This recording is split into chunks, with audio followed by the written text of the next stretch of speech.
Днес посетихме село Изворово. Госпожа Виолета Тотева, кметски наместник на селото, любезно ни посрещна в кметството.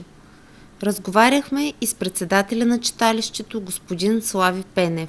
Наболелите въпроси на Изворово, така мъчиме се, трудиме се да ги оправим. Бяхме говорили за храма на църквата. За сега сме направили една молба, подали сме я до Министерството на вероизповеданията, с молба да ни бъдат отпуснати средства за ремонта, тъй като църквата ни тече вътре, покрива ни е много стар. Църквата е построена през 1870 година и тя вече е на 150 години. Тече и се развалят вътре иконите, стенописите, които са толкова красиви, толкова хубави. Желанието ни е много голямо да ги запазим. Запазването може да стане само тогава, когато направим покрива и той да бъде направен изцяло нов. С ремонт малко скърпеж няма да стане.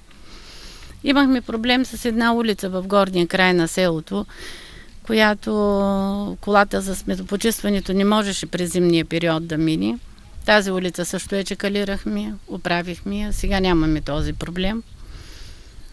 Наскоро пуснахме една чешма насред село там в горния край, която от години не работеше, но сега сме я пуснали, водата е на самотек, за нея не плащаме нищо. Хората са доволни, има и къде да се напоят и животните. И когато водата в цялото село спре, макар че при нас това много рядко се случва, Изворово е задоволено с вода и през лятото, и през зимата нямаме проблем за вода, за недостиг на вода. Язовирите ни са пълни, поддържат се. Но тази чешма ни върши хубава работа. Ние сме я направили. Читалището в село Изворово е единствения културен център на жителите на селото. С каква дейност се занимава то? Да, читалището ни е единствения увеселителен център, мога така да го нарека. Това е място, където се събират хората в Изворово. Всеки четвъртък, всяка седмица, един ден в седмицата, това е денят четвъртък, жените от селото се събират в читалището, да се говорят, да се разменят някои приказки, споделят се нещо. През зимата бяхме направили едно клубче за мъжете, където пък те също се събираха, играеха карти, приказват си, стоят си тук на топличко, запалва им се печката от момчето, което работи в читалището. Създаде се един колектив. Мога да кажа, на мен специално ми беше много приятно, когато видях, че хората се събират, че общуват помежду си. Но сега вече дойде пролета, нали, това нещо няма да се състои, но жените си продължават да се събират. С читалището се готвихме, кандидатствахме по един проект и този проект се развива. Надяваме се, че до месец май ще бъде направено всичко от МИГ Чирпан, което се иска от нас, ние го направихме. Дано и те да ни одобрят проекта и да ни отпуснат този желан за нас проект, който кандидатствахме, за да направим един информационен център. През лятото много деца си идват тук на село, връщат си хора, да има и за децата, да има и за по-възрастните, къде да отидат, да се проверят нещо в интернет, да се свършат някоя работа, ако трябва, нали, нещо да се разпечата, да се извади.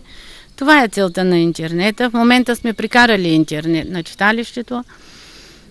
Подготвили се да закупим един-два компютъра, да направим малък ремонт вътре, да освежим и най-вече да се закупят нови книги. Имат ли жителите нужда от нови книги? Да, жителите нашите имат нужда от нови книги и благодарение на момчето, което работи сега в читалището, тъй като съседното село, Средно Градище, те си имат по-голям фонд от книги, закупили са си и нови. И той много често сам с колелото си ходи с една раничка, взема книги от Средно Градище, донесе ги тук, раздаде ги на хората, прочитат ги, след това пак ги връща, пак ходи. Той е млад човек, много сме доволни от него, справя се с работата си, радваме се, нали, за това, което той върши, защото той няма кола, нямаме и автобуси тук, с какво да отиде, но той сам с колелото в дъжд, в сняг, ходи и се връща. Много е упорит, много е работлив. И дано тази нова субсидия, която сега беше обещана, да бъде реалност. Как ще използвате новата субсидия?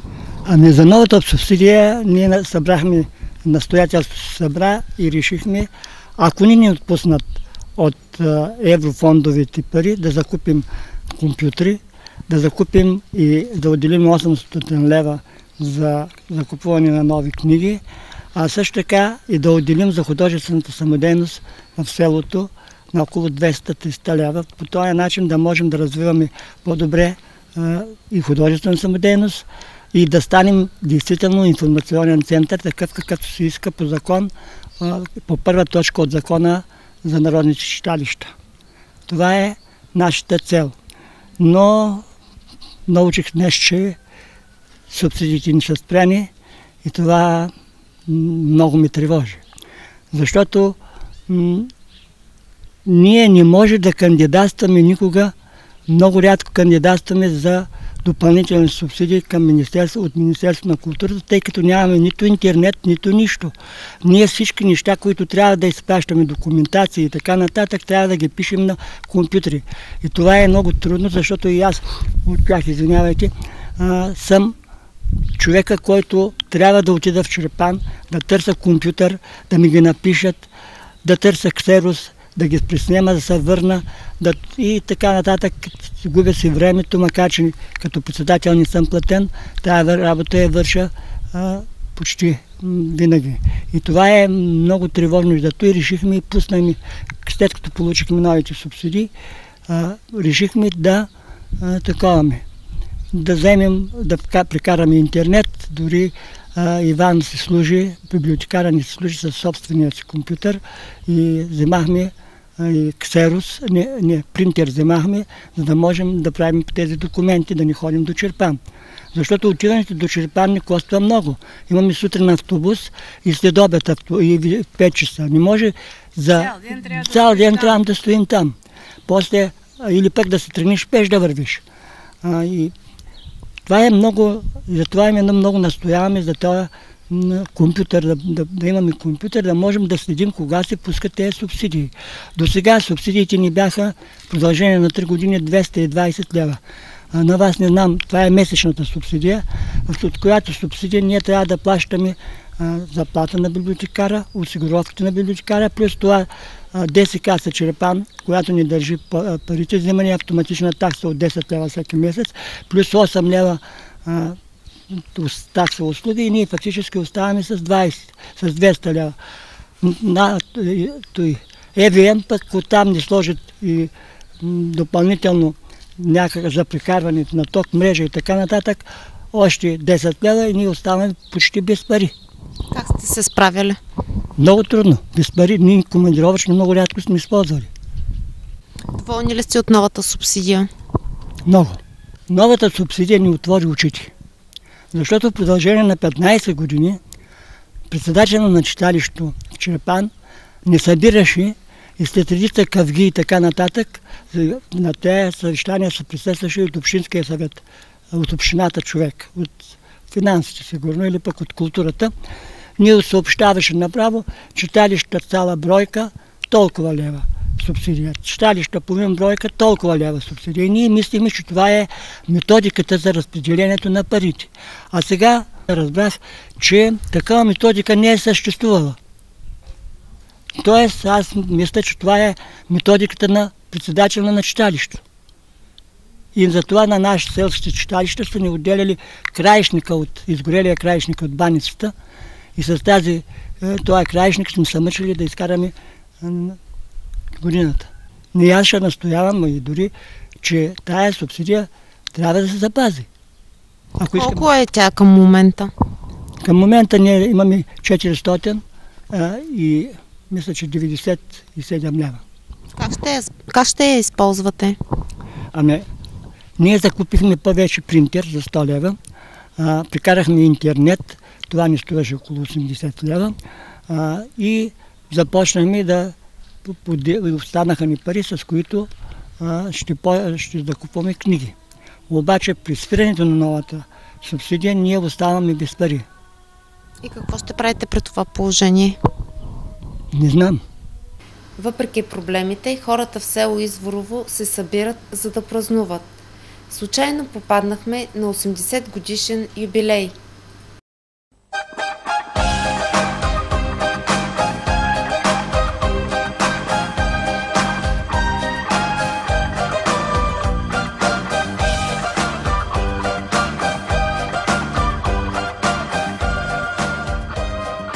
Днес сме се събрали да отпразнуваме 80 годишният юбилей на госпожа Митра Гайдова.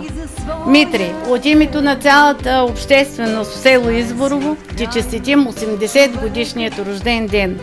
Като ти пожелаваме преди всичко здраве и много щастие. Нека твоите мечти бъдат наши пожелания. Бъди все така добра и мила майка, баба, приятелка. От всички присъстващи тук ти поднасяме един скромен подарък, който искаме да си го ползваш със здраве и да си спомняш за нас с уважение. Ще чакаме да ни поканиш и на 100 годишният си юбилей. Свещи ще горя.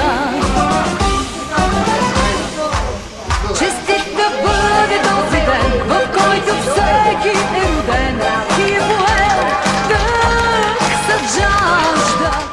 Днес навършвате 80 години, празнувате юбилей. Как се чувствате на толкова години? Добре съм, отлично съм, настроението би е добре и се поканих гости, за да мога да го отпразнувам по-добре. За първи път ли ви каните толкова много гости от селото? Да, за първи път се. Просто, не знам, реших тази година да се отпразнувам годишнината. Да, с повече хора. Защото сама съм тук и цялото село ми са роднина. Какво ще си пожелаете на днешния ден? Ами, здраве пожелавам на мене си и на всички останали, защото здравето е най-важно. Има ли го здравето, всичко е добре.